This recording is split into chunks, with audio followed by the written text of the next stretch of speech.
자, 우리가 계속해서 신약 성경을 공부하는데 마태복음에서의 복음이 뭔지, 누가복음에서의 복음의 핵심이 뭔지, 누가복음에서의 복음의 핵심이 뭔지, 요한복음에 있어서 복음의 핵심이 뭔지, 그리고 사도행전에서의 복음의 핵심이 뭔지, 그리고 로마서에 있어서 복음의 핵심이 뭔지, 그리고 고린도전후서를 통해서 주시는 복음의 핵심이 뭔지 우리가 공부를 했어요. 그 성경에 대해서 주제를 안다면 마치 그 주제가 돋보기처럼 확대경이 되는 것처럼 그것을 알고 마태복음을 읽고 마가복음을 읽고 누가복음을 읽고 요한복음을 읽고 로마서를 읽고 사도행전을 읽는다고 한다면 그 내용들이 더 밝히 드러나게 되는 것을 믿으시기 바랍니다. 주제를 알고 성경을 읽으니까 우리가 그 점에 대해서 놓치지 아니하고 빨리 이해할 수 있단 말이죠. 우리가 성경을 읽는 가장 큰 이유는 하나님이 우리에게 주시고자 하시는 메시지가 뭐냐 말이에요.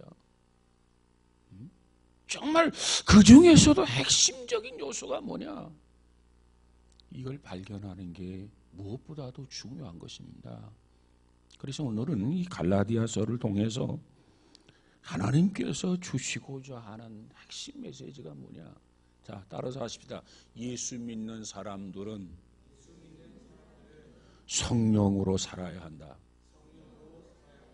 그겁니다. 갈라디아서를 강조하고 이 갈라디아서를 통해서 우리에게 주시고 하시는 메시지는 너가 예수를 믿는다면, 너가 복음을 받아들였다면 성령 안에서 살아야 된다. 그렇기 때문에 성령 충만함을 위해서 우리가 늘 기도할 수밖에요. 이것이 갈라디아서를 통해서 주시는 메시지예요.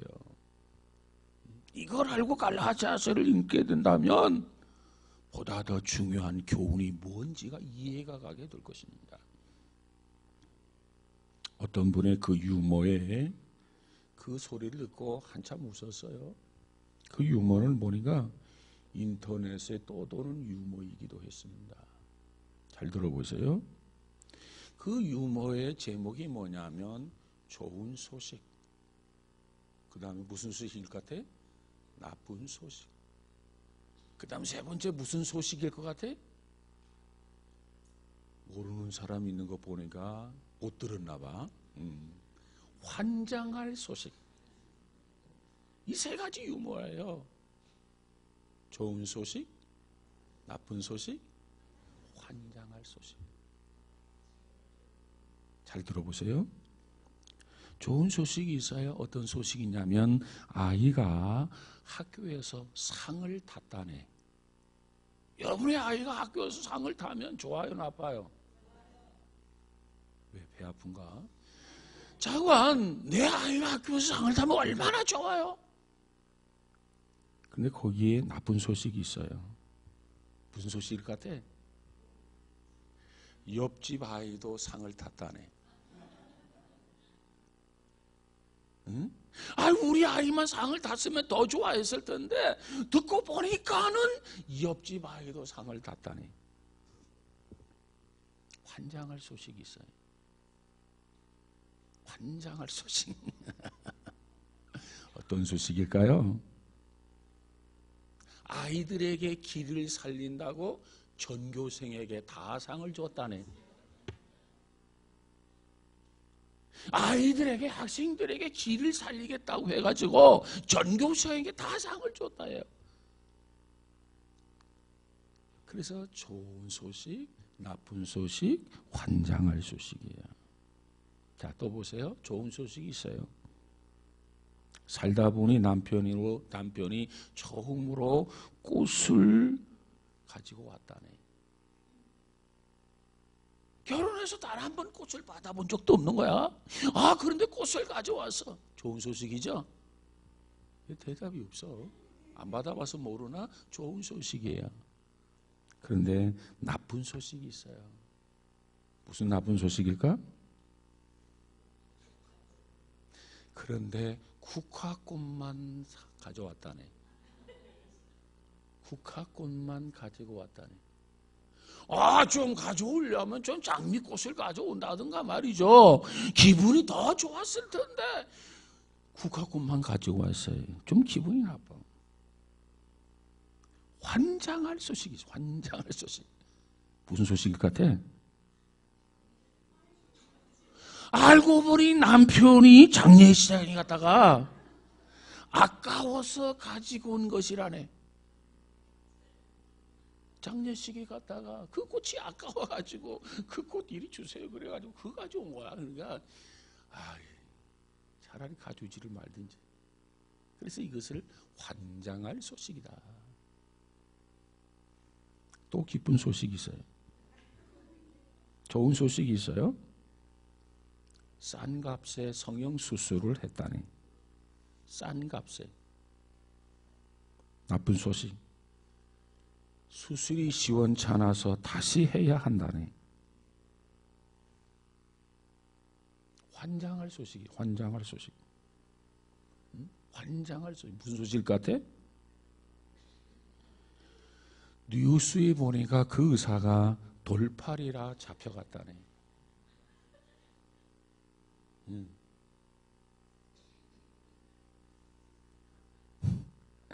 또 좋은 소식이 있어요. 잘 들어보세요. 남편이 진급했다네. 좋은 소식이죠? 나쁜 소식. 남편의 새 비서가 엄청나게 예쁘다네. 환장할 소식이 있어. 환장할 소식. 무슨 소식일 것 같아? 그런데 둘이 외국으로 출장을 간다네.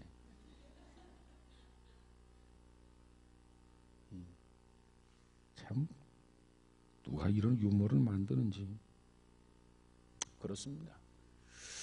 우리가 인생을 살다가 보면 우리에게는 좋은 소식이 있을 때가 있어요. 그리고 나쁜 소식이 있을 때가 있어요. 그리고 거기에다가 환장할 소식이 있을 수가 있어요. 이런 것들을 경험하며 살잖아요.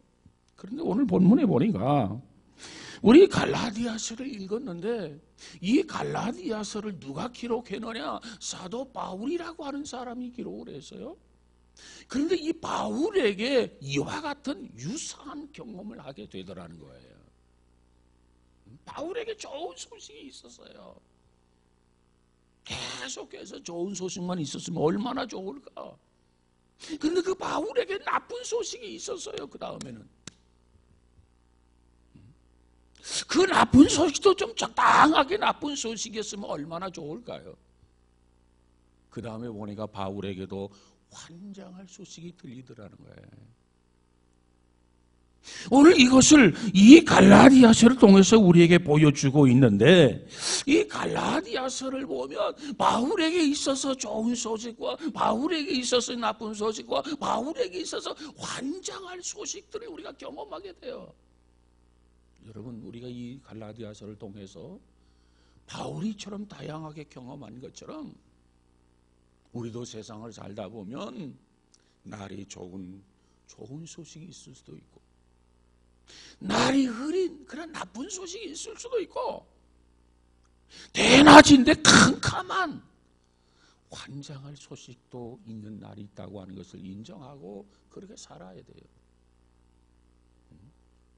그러면 오늘 이 바울을 통해서 바울이 상황이 어떠했기에 이와 같은 경험을 했다고 하느냐 한번 생각해 보면서 말씀을 나누고자 합니다. 먼저 바울에게 좋은 소식이 있어요. 지금의 터키, 그래서 중동에 성지 순례를 가지 않는다면 이쪽 터키를 중심으로 한 이 소아시아 지역으로 우리가 성지 순례를 많이 가게 되는데 과거 1세기의 소아시아 지역이었단 말이에요. 이 터키 그쪽이.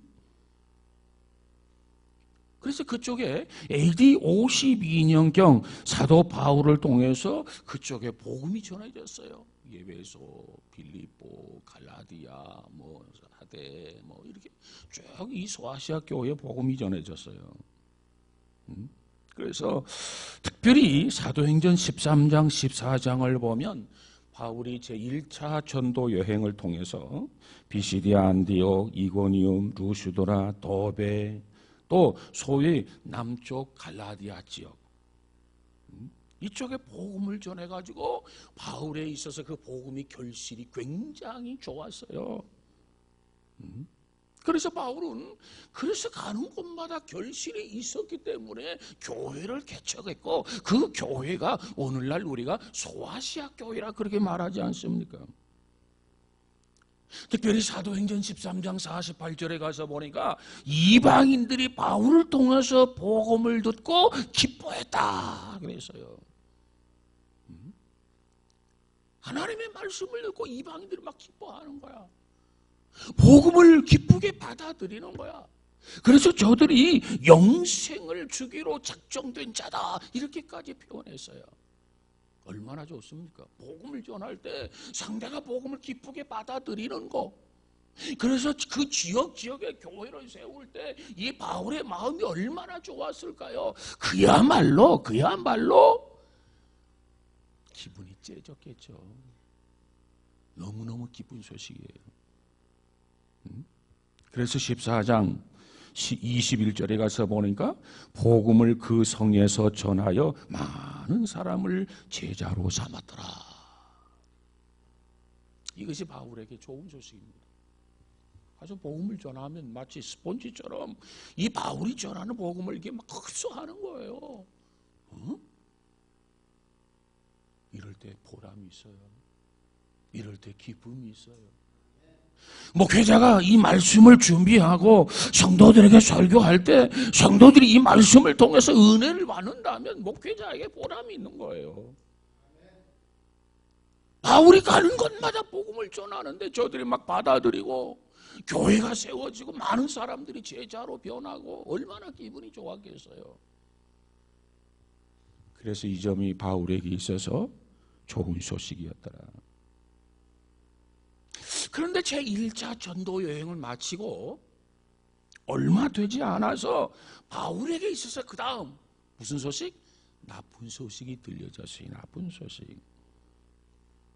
그 나쁜 소식은 뭐냐? 이 갈라디아 지역 그리고 소아시아 지역의 이 교인들이 바울이 전했던 복음에서 열매를 맺어야 되는데, 그 복음에서 자라나서 열매를 맺어야 되는데 그 복음에서 하나 둘씩 떠나가고 있다는 거예요. 얼마나 바울이 그 소문을 듣고 그 이야기를 듣고 마음이 괴로웠겠어요. 이것이 바울에게 있어서의 나쁜 소식입니다. 그 다음 세 번째는 무슨 소식? 환장할 소식.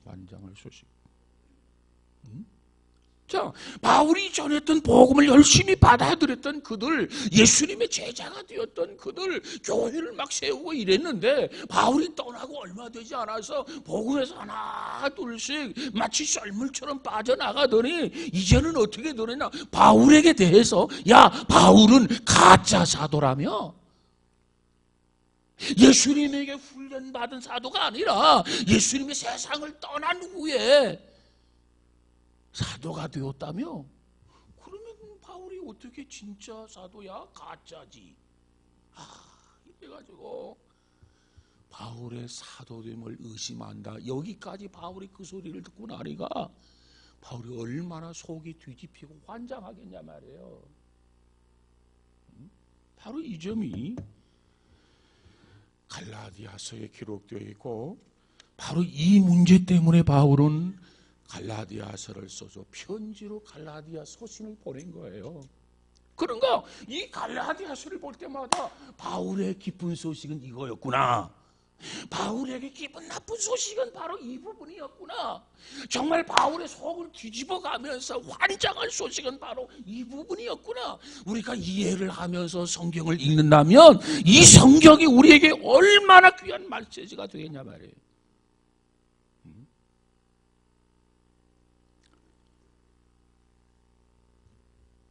그러면 애당초 갈라디아에 전했던 복음, 갈라디아인들이 떠나지 말았어야 할 그 복음, 그 복음의 핵심이 뭐냐? 첫째로 바울이 전했던 복음은 그리스도의 은혜로 구원받은 성도는 은혜 안에 머물러야 된다는 겁니다. 우리가 은혜로 구원받았기 때문에 은혜로 살아야 된다고 말해요. 바울이 먼저 그것을 강조해 주고 있어요. 자, 그러면서 바울이 편지를 쓰면서 이제는 뭐라고 하냐면, 내가 사도가 된 것은 자의적으로 사도가 된 것도 아니고 인간적으로 누가 세워서 사도가 된 것이 아니다. 그리스도와 하나님으로 말미암아 내가 사도가 되었다. 이것을 변호하면서 강조하고 있는 것이 오늘 본문 1절입니다. 여러분 1절을 한번 가서 볼까요? 1장 1절 갈라디아 1장 1절 시작.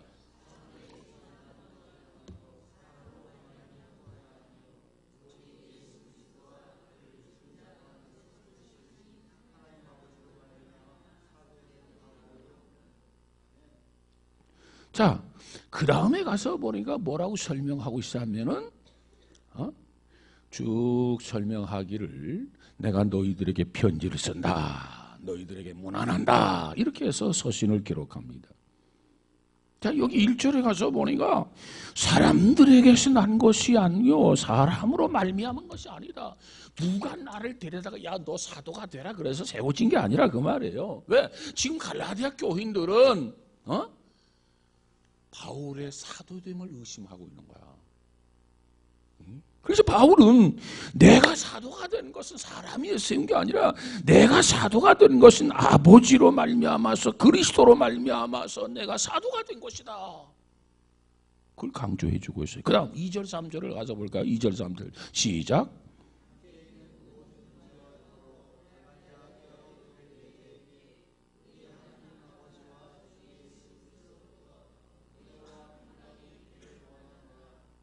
자, 여기에 보니까 그들에게 임한 은혜의 결과로 전달받았던 이 복음의 핵심을 다시 강조해 주고 있죠. 그 다음 4절을 한번 가서 볼까요? 시작.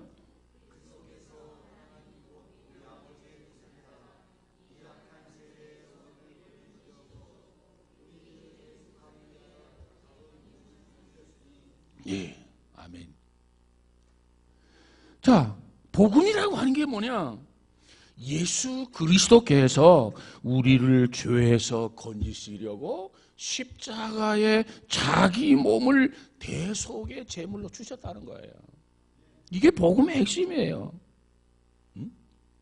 예수님께서 이와 같이 대속하셔서 희생하셨기 때문에 우리가 죄로부터 자유함을 얻게 되었다. 그 사실을 믿음으로 말미암아 그 사실을 받아들임으로 말미암아 우리가 죄로부터 자유함을 얻게 되었다는 겁니다. 그것은 바로 전적인 그분의 은혜와 사랑이었다. 자유케 했다고 하는 것이 복음의 핵심이고 복음의 본질입니다. 자, 그 다음에 갈라디아서 5장 1절을 한번 가서 볼까요? 갈라디아서 5장 1절 시작.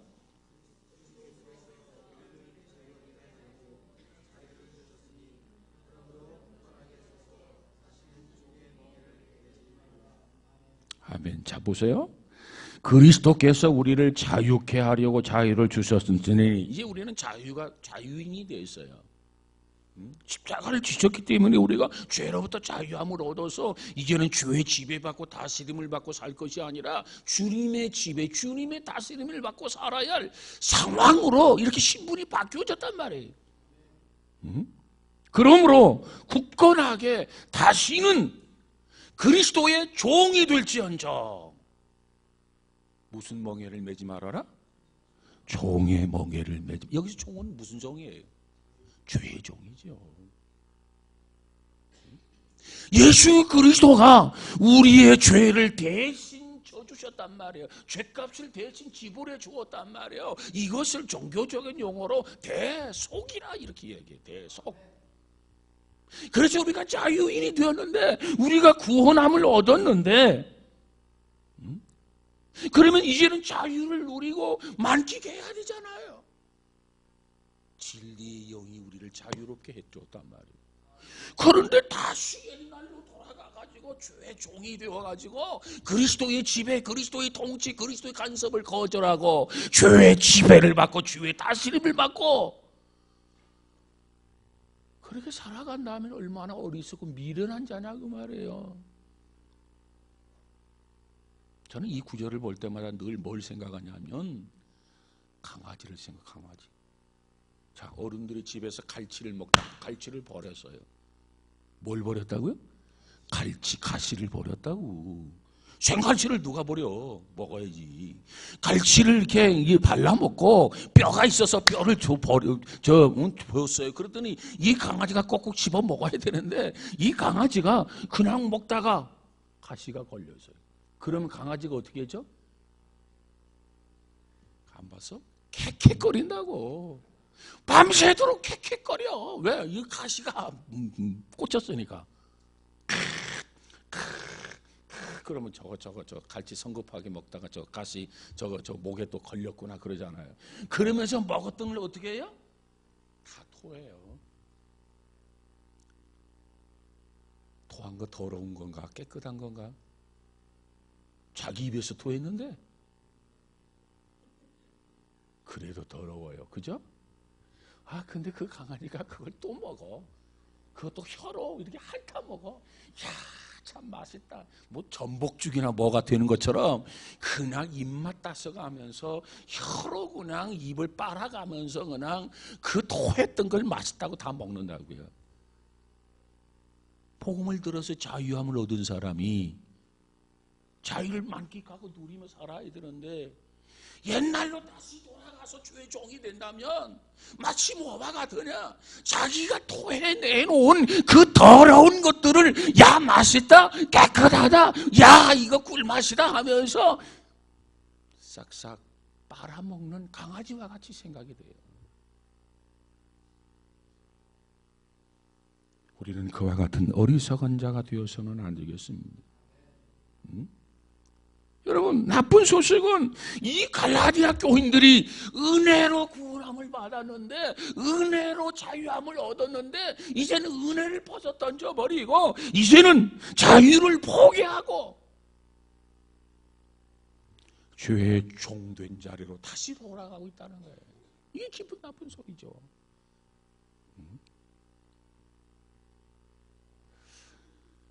바울이 복음을 전했을 때 은혜로 말미암아 구원을 얻는다 이 복음을 전하는데 그 후에 바울이 떠난 다음에 그 소아시아 갈라디아를 중심으로 한 그 소아시아 지역에 유대 율법주의적인 영향이 일어났어요. 율법주의적인 영향. 그러니까 이단이죠, 이단. 자, 진정한 복음은 예수를 믿음으로 말미암아 구원을 얻는다. 이렇게 지금 바울의 복음을 전했고 저들이 그렇게 믿었어요. 근데 율법주의자들이 싹 도둑처럼 돌아와가지고 도둑고양이처럼 돌아와가지고 뭐라고 하냐면 예수 믿어서 구원받는 것도 좋지만 야 율법을 함께 지켜야 구원받는다. 어떻게 보면 그럴듯하잖아요. 응? 율법을 함께 지켜야 구원을 받는다. 그러면 성경에 보니까 유대인들을 향해서 야 할례를 받아야 된다. 그래야 구원 받는 거야. 어떻게 아무것도 안 하고 믿음으로만 구원 받냐? 그렇게 이야기하니까 그게 더 설득력이 있는 것 같아. 바울이 아무것도 안 하고 구원 받는다고 하는 것이 듣고 나니까 설득력이 없는 것 같아.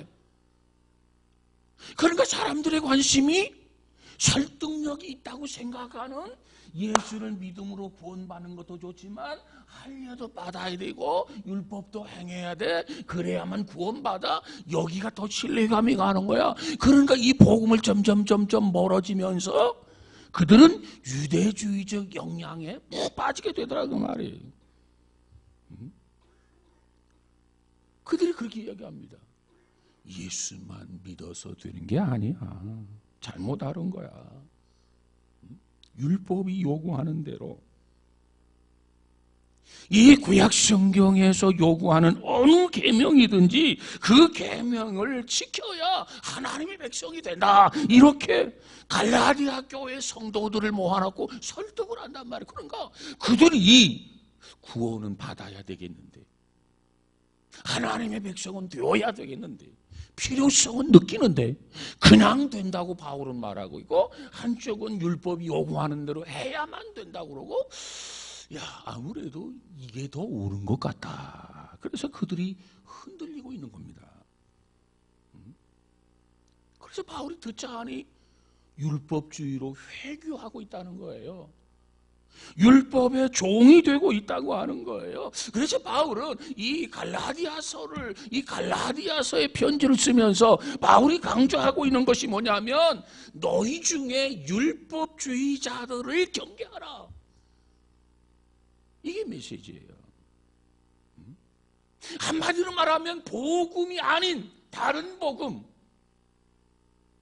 순수한 복음이 아닌 변질된 복음, 그걸 경계해라.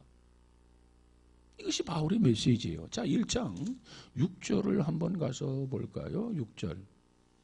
자, 7절, 6절, 6절, 7절까지, 8절까지 한번 봅시다. 시작.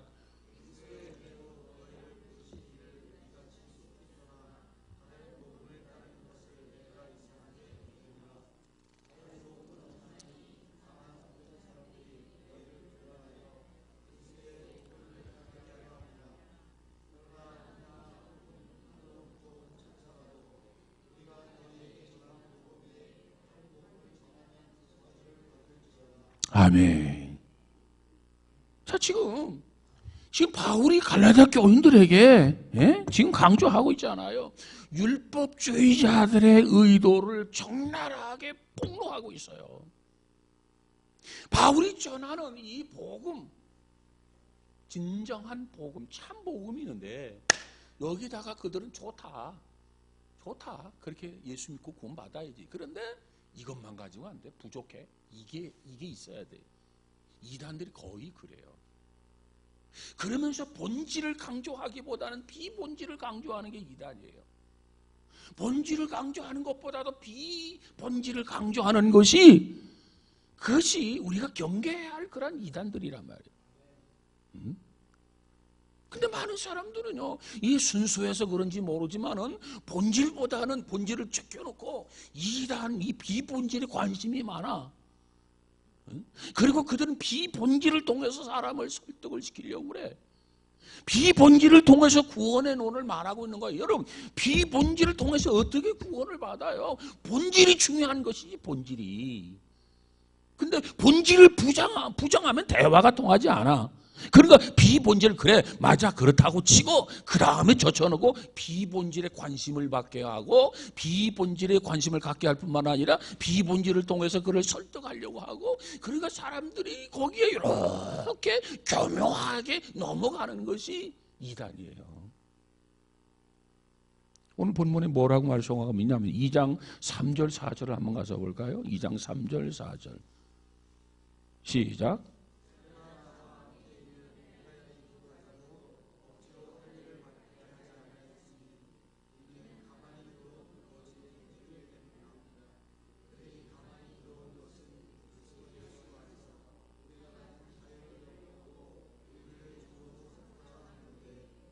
자, 여기에 보니까 바울은 가만히 들어온 거짓 형제들 때문이라, 이게 이단입니다. 율법주의가 되어서는 안 돼요. 그건 잘못된 복음이에요.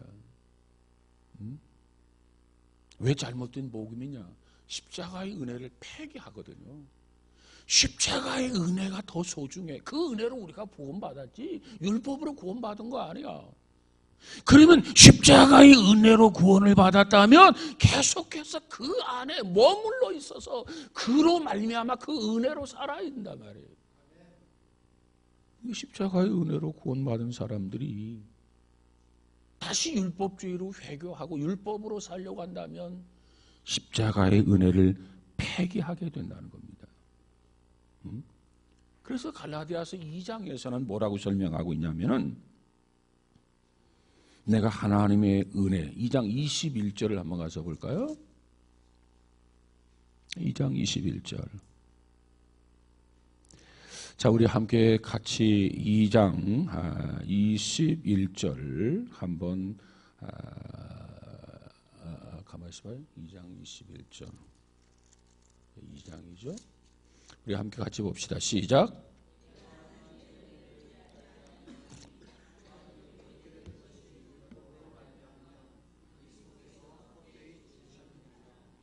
네. 자, 우리가 만일 의롭게 되는 것이 율법으로 말미암으면, 율법을 지킴으로 말미암으면 사도 바울이 뭐라고 강조하고 있냐면 그리스도께서 헛되이 죽으셨느니라 그랬어요. 율법으로 우리가 결코 단 한 사람이라도 의로워질 수 있는 사람이 없어요. 그렇기 때문에 사실상 그 방법은 없는 거야. 단 한 사람도 구원받을 수 없어. 의로워질 수 없어. 모든 사람이 은혜로만 의로움이 가능하다 하는 겁니다. 율법의 체계가 뭐예요? 하라는 것과 하지 말라는 거예요. 하라고 하는 것은 해야 되고 하지 말라는 것은 하지 말아야 돼요. 그러면 성경에 기록된 그대로 하라고 하는 명령과 하지 말라고 하는 그 명령을 쫓아서 하면 단 하나도 어기지 아니하고 하면 의로워질 수 있는데 그건 불가능한 거예요. 그래서 의인은 없나니 한 사람도 없다. 율법을 통해서 의로워질 수 있는 사람이 한 사람도 없단 말이야. 모든 사람이 죄를 범하였음에 하나님의 영광에 이르지 못한다. 이렇게 말씀하고 있습니다. 우리는 마음으로 원하지만 실제적으로 율법을 깨트리고 어기고 파괴했단 말이에요. 그래서 우리는 우리의 그 어떤 행위로도 나는 구원받을 수 없는 죄인인 것을 발견하게 되는 것 믿으시기 바랍니다. 내 마음대로 내 생각대로 모든 것이 다 잘 되고 하라는 명령, 하지 말라고 하는 것들을 그대로 우리가 받아들여서 그대로 살아갈 수 있다고 한다면 예수님이 오셔서 뭐 죽으실 이유가 뭐가 있냐 말이에요. 괜한 짓이죠. 괜한 짓. 근데 그럴 수 없어. 그런가 소중한 복음이 되는 거야. 복음, 복된 소리. 자, 이 갈라디아 교인들에게 율법주의자들이 들어와가지고 다시 율법을 지켜야만이 구원을 얻는다. 이걸 강조하고 있단 말이에요. 그것이 이단이고 그것이 다른 복음이고 그것이 바로 헛된 복음이고 그리스도의 죽음을 헛되게 하는 사실이다. 그래서 갈라디아 교인들에게 정신을 바짝 차려라. 너희들은 율법으로 구원받은 것이 아니라 너희들은 은혜로 구원을 받은 것이다. 은혜라고 하는 게 뭐냐? 받을 자격이 없는 사람에게 베풀어주는 자격이란 말이에요. 율법으로 의로워진다고 하는 이야기는 의로워질 수 있는 자격이 우리에게 있다는 거예요. 어떻게 해야 자격이 있죠? 율법을 다 지킴으로. 근데 율법을 어떻게 다 지키느냐? 그건 불가능해요. 근데 은혜로 구원은 가능해요. 은혜로. 자격이 없는데 하나님이 주시는 은혜를 통해서 우리가 구원을 받게 되는 사랑. 그 사랑이 있기 까닭에 우리가 구원받게 된 줄로 믿습니다. 자, 그 사실을 바울은 8절 9절에서 보죠. 2장 8절 9절 시작.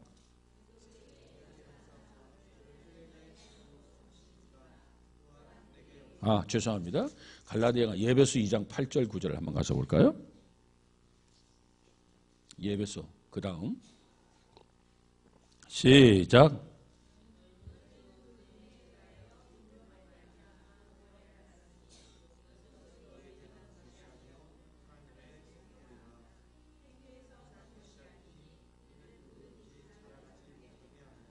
자, 은혜에 의해서 은혜로 말미암아 구원을 받았다고 하는 것을 강조해주고 있잖아요. 여기서 우리의 구원은 은혜로 구원받은 거예요. 행위로 구원받은 거 아니에요. 행위로 구원받았다면 머리 막 자랑하고 이런 사람이 얼마나 많을까요? 내가 행위로 구원받았다. 근데 행위로 구원받은 게 아니라 은혜로 구원받았다. 은혜로 구원받았다는 말은 구원받을 자격이 없는데 하나님이 베풀어 주신 사랑으로 구원받아서, 그러니까 우리는 자기 자랑하고 자기 교만하고 자기 오만할 게 아니라 그 사실을 알면 알수록 고개 숙이고 겸손하고 낮아지고 온유해질 수밖에 없는 거라. 여러분, 우리가 이처럼 은혜로 구원받았기 때문에 하나님 앞에 감사하는 것이고 하나님 앞에 감격하는 거예요. 내가 잘나서, 내가 수고해서, 내가 노력해서, 내가 행함으로 구원받았다 하면 내 자랑하기 미쳐 돌아갈 거예요. 근데 우리는 자격이 없어요. 하나님의 사랑으로 구원해 주셨어요. 그러니 내가 할 수 있는 것은 하나님 감사합니다. 나 같은 사람. 하나님 감격합니다. 나 같은 사람. 그저 세리처럼 하나님 앞에 기도하고 하나님을 찬양할 수밖에 없는 것이 우리 믿음의 사람인 것을 깨달으시기를 주의 이름으로 축복합니다. 그래서 은혜로 구원받았기 때문에 우리는 첫 번째 어디에 머물러 살아야 된다? 은혜 안에 살아야 된다. 은혜를 떠나면 안 돼요. 그래서 우리는 은혜의 사람으로 살아야 돼요. 은혜의 사람. 그 다음에 두 번째로, 우리가 성령의 역사에 의해서 예수를 믿었다면 성령을 따라서 살아야 된다는 거예요. 성령의 도우심이 없이 성령이 깨닫게 해주지 않았더라면, 성령이 역사하지 않았더라면 우리가 죄인인 것을 어떻게 알았겠어요? 성경 한 구절 보면서 내가 죄인이구나 깨달았겠어요? 아니야.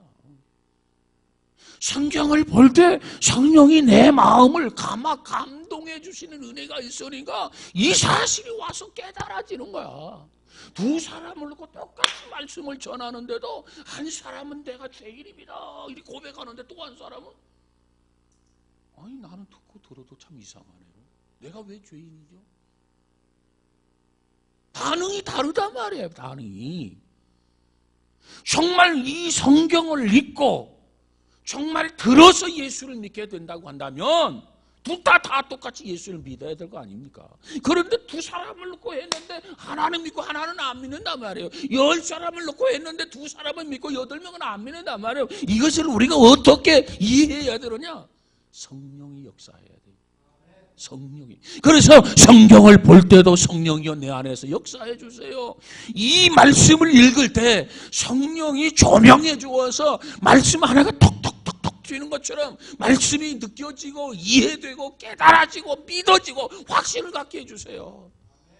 머리에서만 왔다 갔다 해가지고 아이고 골치 아파, 성경만 보면 왜 졸음이 오지? 이래가지고는 성경 신구약을 100번 읽어도 깨달을 수가 없어요. 이 성경은 성령을 받은 사람들이 기록한 책이거든요. 하나님의 영에 의해서. 이것을 우리가 뭐라고 하느냐? 축자 영감설이라고 하는데 지금은 유기적 영감설이라 이렇게 이야기합니다. 하나님께서 과거 축자 영감설은 야 내가 부를 테니까 받았어. 과거는 이래가지고 1.2획도 막 이렇게 했어요. 근데 지금 신학은 어떻게 바꿔졌냐면 유기적 영감설로 하나님이 그의 지식 수준, 그의 경험 수준, 그의 신앙 수준들을 토탈해서 하나님의 영이 그 안에 들어가서 하나님의 영, 하나님의 의도에 맞게 성경을 기록했다. 그래가지고 우리는 성경에 대한 유기적 영감서를 믿습니다. 그러니까 누가가 기록한 누가복음이나 사도행전을 보니까 과학적 용어, 의학적인 용어가 많이 나와요. 왜? 그 사람의 직업이 의사였으니까. 그리고 또 어떤 사람은 목적 영감서를 믿는다고 하는데 우리 교단은 그건 받아들이지 않아요. 목적 영감서는 뭐냐? 하나님께서 뭐에 기록해라 그냥 이렇게 맡겼다는 거죠. 그래서 그 사람이 그 목적 한도 내에서 자기 지식을 동원해서 기록했다. 그러다 보면 어디까지 가냐면 이 성경은 어느 것은 하나님의 말씀이고 어느 것은 인간의 말이 되는 거라. 그럼 어떤 것은 하나님의 말이고 어떤 것은 인간의 말이라고 하는 게 이 한계, 이 분계선이 불분명해지는 거야. 그래서 여기서 이단이 나온다. 그래서 기장이라든가 기감이라든가 이런 데는 목적 영감서 성경에 대한 입장이, 그러나 우리는 지금은 과거는 축자 영감서, 지금은 유기적 영감서를 믿어요. 신앙생활 5년 한 사람하고 10년 한 사람 다를 거 아니겠어요? 또 지식 수준에 따라서 다를 거 아니겠어요? 경험, 체험 수준에 의해서 다를 거 아니겠어요? 자기 어떤 일에 종사하고 있느냐, 직업에 대해서도 좀 다르지 않겠어요? 그 모든 것을 하나님이 사용하셔서 하나님의 의도를 기록하도록 성령이 그에게 감화하고 감동해서 기록하도록 만드셨다. 그렇기 때문에 이것은 바울이 기록했지만 바울을 통한 하나님의 말씀이다. 이렇게 우리가 믿고 신뢰하는 줄로 믿습니다. 여러분, 우리는 무엇보다도 성령의 역사에 의해서 예수를 믿었다면 성령의 역사를 따라서 살아야 돼요. 그래서 3장에 가서 보면 이 갈라디아서 3장의 내용이 뭐냐면은 우리의 삶이 율법적 행위에 따라서 살아서는 안 된다는 거예요. 우리가 율법의 행위로 의롭다함을 받은 것이 아니라 우리가 하나님의 은혜로 의롭다함을 받았단 말이에요. 그렇기 때문에 여기서 강조하고 있는 바울이 강조하고 있는 이수는 성령을 따라서 살아야 되고 성령을 따라서 순종해야 된다. 그것을 강조하고 있는 것이 3장의 내용입니다. 자, 잘 들어보세요. 우리 기독교는 율법주의도 아닙니다. 그렇다고 율법 폐기주의자들도 아닙니다. 그렇다고 해서 무율법주의자도 아닙니다. 우리는 복음주의자예요. 자, 3장 2절을 한번 가서 볼까요? 갈라디아서 3장 2절 시작.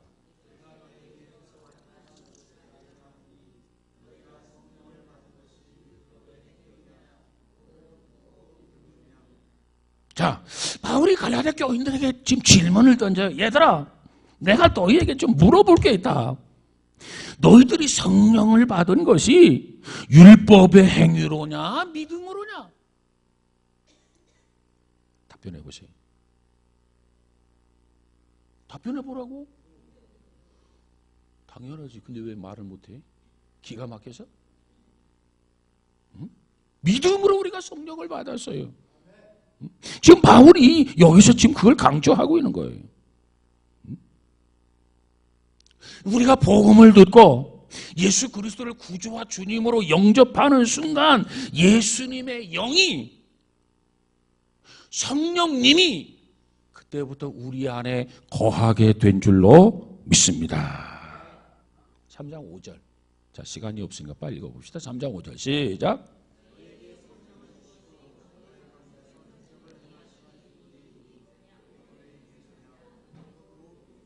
아멘. 자, 여러분 잊어서는 안 될 게 있어요. 그게 뭐냐면 성령님은 믿는 자들 속에서 능력으로 역사하고 계신다. 이걸 꼭 여러분 믿으시기를 바랍니다. 그 다음 5장 25절 바울은 지금 갈라디아 교인들에게 뭐라고 말씀하고 있는지 신앙생활의 핵심을 한마디로 정의하고 있는데 5장 25절 시작.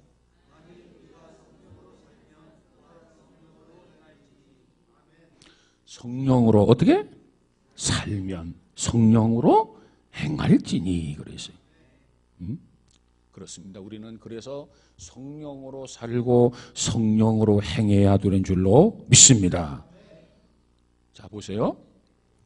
우리 기독교는 율법주의도 아니고 율법 폐기주의도 아니고 무율법주의도 아니다. 그럼 우리 율법과 우리 관계는 뭐냐?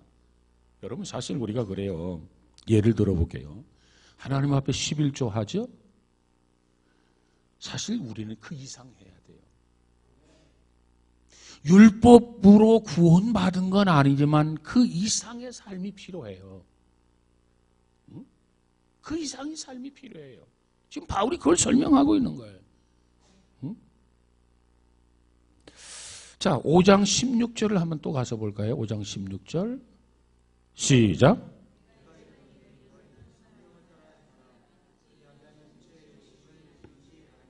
아멘. 성령을 따라 살아라. 그럼 육체의 욕심을 이루지 않는다. 그리고 계속해서 성령을 따라 살면 그 삶의 결과가 어떻게 되느냐? 성령의 열매를 맺게 돼요. 5장 22절 시작.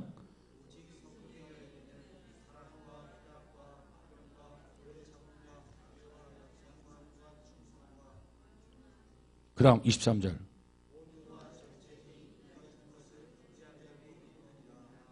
아멘. 성령의 열매를 맺는 이런 삶은 이 9가지 계속 성령을 따라서 우리가 구원을 받았고 성령을 따라서 우리가 계속해서 살게 되면 우리가 성령의 열매를 맺게 되는데, 성령의 열매를 네가 9가지 열매를 강조하고 있죠. 이와 같은 삶은 구약에서 말하는 율법의 기준, 이것을 우리가 옛 언약이라고 말하죠. 옛 언약, 구약. 옛 언약이라는 말은 구약이라는 말이고 새로운 언약이라는 말은 신약이라는 거예요. 그러니까 옛 언약, 구약의 수준을 능가하는 삶을 살게 된다. 성령을 따라서 살게 되면 성령을 따라서 열매 맺게 되고, 그 열매를 놓고 보았을 때 구약에서 말하는 옛 언약 그 수준 이상을 살게 된다는 거예요. 자, 이제 간단히 마칠게요. 과거는 안식일을 지킴으로 구원을 받았어요. 이것이 옛 언약입니다. 구약의 약속이에요. 그때는 안식일을 지킬 때 내가 이렇게 해야 구원받지, 그렇게 안식일을 지켰어요. 근데 지금은 어떠냐? 안식일을 지킨다고 구원받는 거 아니에요. 그럼 어떻게 해야 구원받느냐? 성령으로 내가 구원받았기 때문에 안식일을 지켜야지. 과거의 안식 지키는 것은 마지못해서 도살장에 끌려가는 그런 양처럼, 야 오늘 좀 잠 좀 더 자고 싶은데 오늘 휴일인데 오늘도 못 쉬면 어떡해, 이래가지고 몸을 비틀고 말이죠. 애들을 주일날 보내려면 아침부터 싸워야 되고, 남편을 교회에 보내려면 깨워야 되고, 그래가지고 그냥 온갖 서비스를 다 해줘야 그냥 마지못해서 교회 나왔어요. 이게 율법으로 구원받으려고 했던 과거의 행위예요. 그러나 지금은 우리는 구원받았어요. 주일이 기다려지는 거예요. 그리고 열심히 누가 뭐라고 그래도 자원해서 기쁨으로 나와서 하나님 앞에 예배 드리는 거예요. 이것이 바로 바울이 전하는 복음이라는 겁니다. 우리가 어떤 일을 행하는 것도 마찬가지야. 내가 이 일을 함으로 구원받는다? 그게 아니고 이제는 구원받았으니까, 하나님의 자녀니까 이거 해야지. 이건 우리의 의무다, 의무. 삶의 방향이 바뀌어지는 거예요. 삶의 내용이 바꿔지는 거예요. 그래서 이 복음을 깨닫는 사람은요, 정말 우리가 11조 헌금하기도 어려운데, 그 사람은 11조 하기도 어려운데 그 시즌을 넘어서 10에 2조, 3조, 4조, 5조, 6조, 7조, 8조, 9조까지 하는 사람도 있어요. 어떻게 그게 가능할까? 우리가 돈을 적게 벌면 11조 하기도 어렵잖아요. 보세요. 내가 100만 원을 번다. 11조 10만 원 하기 어려울 거예요. 1000만 원을 번다. 11조 하기가 쉬울 거예요. 5천만 원을 번다. 10에 5조 하기도 쉬워요. 사람이 사는데 밥 3끼 먹으면 되지 뭐. 그렇잖아요? 5끼, 10끼, 20끼 먹으면 50살 먹은 사람들이 100세 삽니까? 아니란 말이야. 그런데 이 사실을 깨닫지 못하면 5천만 원이 아니라 1억을 벌어도 11조만 하는 거야. 하나님이 기뻐하겠어요? 우리는 정말 바울이 강조하고는 이 복음이 무엇인지를 깨달아서 정말 복음주의자, 우리 모두가 되어져서 이 시대에 하나님의 뜻을 이루어가는 복 있는 자가 다 되어지기를 주의 이름으로 축복합니다. 그래서 예수 믿는 순간 성령이 우리 안에 거하시잖아요. 그때부터 우리 안에 일하시는 거야. 자꾸 우리에게 기쁨을 주고 기쁘게 일하도록 만들고, 그래서 그 어떤 그 일이 더 효율적이 되고, 그래서 하나님의 뜻을 이루어가고 마침내 완성하는 것 믿으시기를 주의 이름으로 축복합니다. 갈라디아 교회에게 바울이 전했던 이 복음의 핵심, 바울이 처음 전도했을 때 잘 받아들였더라, 잘 믿었더라. 그리고 바울이 떠나서 교회를 세웠는데 그게 술술 하나씩 빠져나간다는 거야. 왜 그렇다고요? 이단이 들어와가지고 흔드는 거야. 야, 예수 믿고 구원 받는다. 그거 참 좋은 일이지. 좋아. 그런데 그것만 가지고 안 돼. 율법을 지켜야 돼. 할례를 받아야 돼. 그러면서 우리 이거 공부하자. 그럼 그거 젖혀놓고 이거 공부하니까 다시 율법주의자로 회귀하는 거야. 그러다 보니까 또 더 강력하게 너희들에게 전했던 사도라고 하는 바울이라고 하는 사람, 그 사람 사실 사도 자격도 없는 거야. 그러니까 그 사람들이 뭐 알겠어요? 이 갈라디아 교인들이 순수하고 이제 복음 듣고 막 복음에 불이 붙어가지고 열심히 했던 그 사람들이 그래요? 그러니까 바울이 그 소식을 듣고 환장하지 속이 뒤집히는 거죠.